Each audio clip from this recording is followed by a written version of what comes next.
Դուք առավելագույնն եք ուզում, դուք անհնարինն եք ուզում, դուք ուզում եք Ադրբեջանի կազմ վերադարձնել Ղարաբաղը։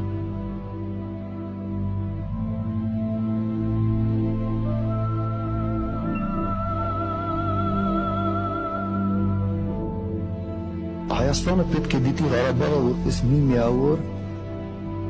որը Հայաստանի անվտանգության լուրջ